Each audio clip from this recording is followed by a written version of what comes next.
This is another new Black World Order TV production. Yep. Chopper. What's happening, family? What's happening? Grand Rising. This is King Sharp Grand of New Black World Order TV. I got my mans here. We down in Richmond, Virginia. Right? What's your name, family? Introduce yourself to the audience. My name is Canarius. You gotta talk a little louder, soldier. My name is Canarius. Okay, right. Canarius. Right. So this is the second part of me and Brother Muhammad, because Brother Muhammad is filming us, where we were talking about what does a believer means to Scripture, right? What's the different nuances between an atheist and a believer, right? And I like to always, like I said before the camera came on, I like to use this right here, because a lot of people that say they believe in Jesus, Allah, Yahweh, they seem to throw their God away for this, right?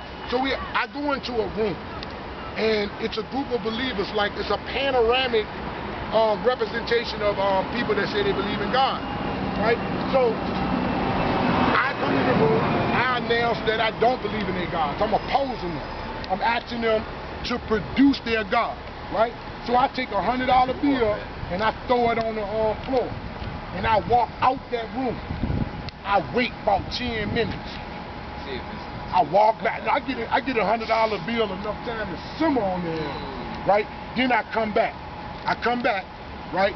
I come back in that room, and if I don't see that, and ain't nobody come to tell me I dropped it, what is in that room? Believers or disbelievers? What do you think?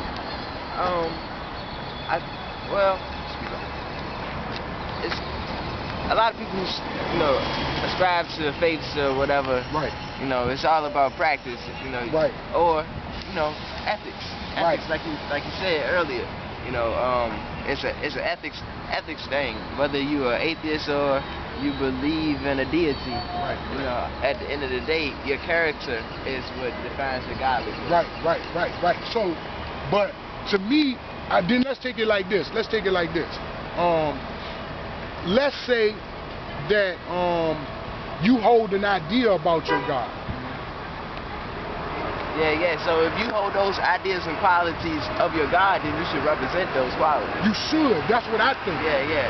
But when challenged, right? Do you discard it?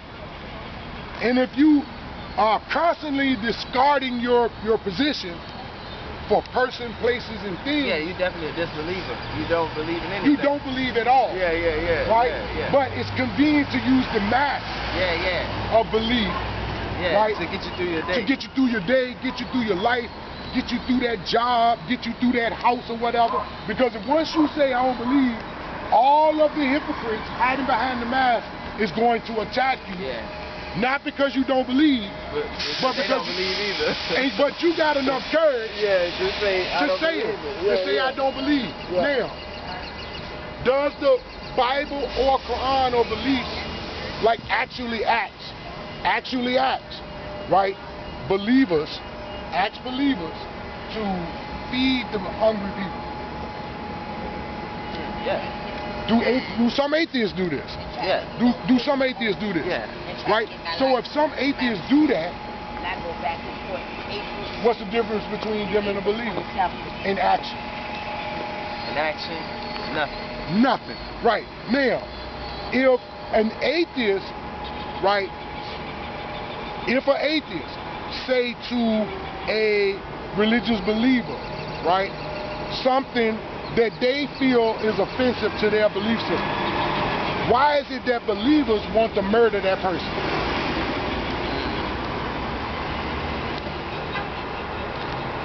Because they have a venge for God. Is a venge for God? Yeah. So, like we said on the first one, stay still. Like they said on the first one, stay still. Like we said on the first video, did the Creator need you to create the sun? No. Did the Creator need you to create the earth? No. Did the Creator need you to bring in the laws of physics? No. Why would He need you to stop somebody from talking? Right. So murder must be already in their what? DNA. or in their heart, or in their mind, right? So when you say certain things that offend them, the mask suddenly what? Falls off. Okay, so they're using whatever, they're using the faith as a shield. As a shield. To hide behind. Okay, but the true underlying line is that they don't believe. Yeah. I mean, that goes even deeper. Look at people with power who do this. You know? Right. You know, right. Like Hitler was a Christian. You know. Right. Fucking Christopher Columbus. Yeah. Was a Christian. Yeah. What was Henry the Navigator. Was a Christian. Yeah. Right. Yeah. And PT.2, the last recorded slaveholder in Sudan when they say they ended slavery. Okay. That was in the early 1900s, late 1900s. But he was a what? A Muslim. So what we saying to people is that you have to see past the mask. Yeah. You got to see the intentions of and see the intent of a person, right? And does it check off the list? He feeds the homeless. Yeah. He clothes the homeless, right? He extends mercy and help to his brother. You know, and even with prisoners, when Jesus said, if you fed the sick, if you went to go visit the shut-in. Yeah. Like some atheists do that. Yeah.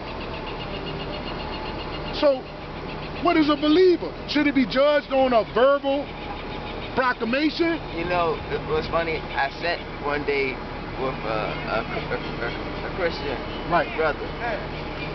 Hey. I said one day, we went to the gym together. Okay. He said, man, I love your energy. You know, are you a believer? Right. I said, no. I mean, I said, well, you know, I believe that the universe is the creator. Right. You know, and what did he say? He said, wow, that's an interesting, you know, way of looking at things. You know, then I got a little deeper as we went on. You know,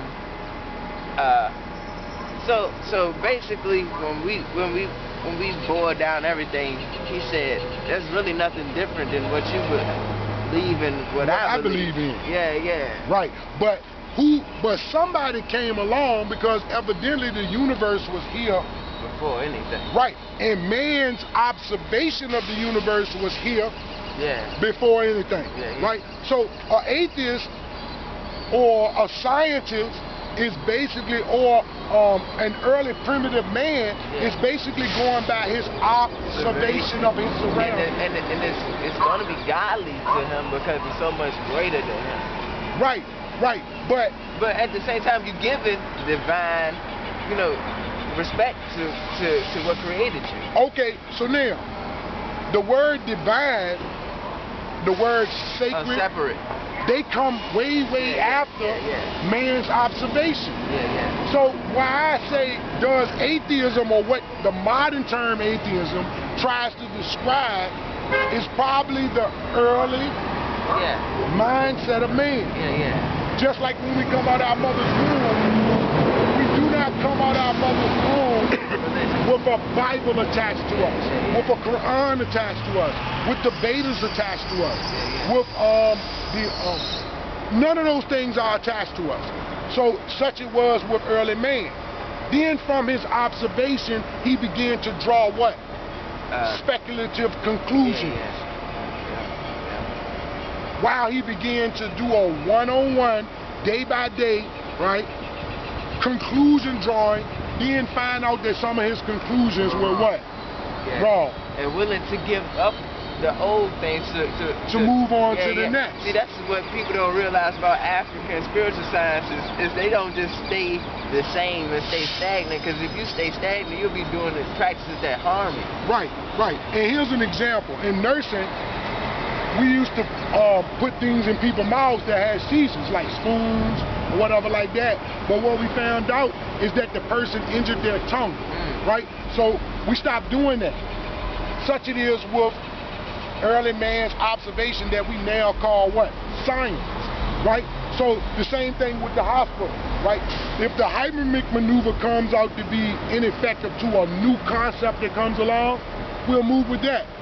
But with religion, we'll keep on and try to innovate, regurgitating. Yeah, but I ain't gonna say okay. Regurgitate. Yeah. Or remodel. Yeah. But it's the same package. It's the same. They want the same outcome. Right. For you to be yoked by the religion. Right. You know, for you to be servitude. Right. You know, so that you, I mean, to look at God outside of self. You know. Right. So what happens is that they begin to stifle what? Creativity. Right? Oh man. Yeah, they said that religion caps the intellect, you know? Right, because if a person came in, like Brother William was saying on part 1, at one time the church believed that the earth was flat. And if you went into the church and told them something different, you were labeled a heresy. Heresy. Right? So what happens is this type of thinking has actually carried itself on, trickled down into modern day life with Negroes. Negroes want to hold on to ideas that are archaic to a certain degree, right? Now, we want to go back to early man, archaic man, but we know that he was in a progressive, evolutionary thinker, right? So we got to go back to that, right? And if you notice, they gave us religion, but they kept MCD. They kept the medical college. They took our sciences and gave us religion. You know, our spirituality was deeper than just symbolism.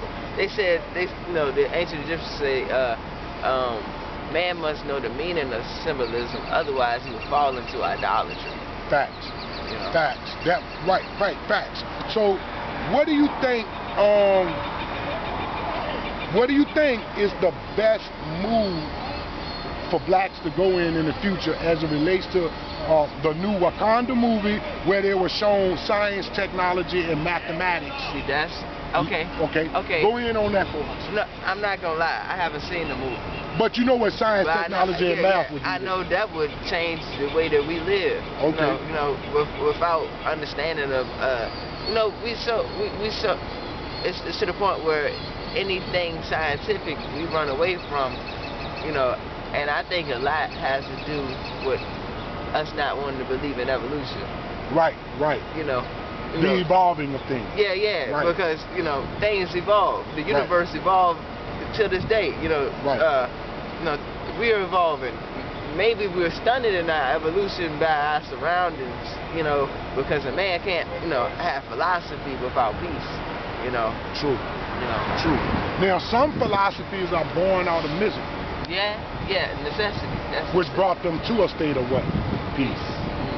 Now that's peace. Yeah, that's peace. Yeah. So this has been another New Black World Order TV production.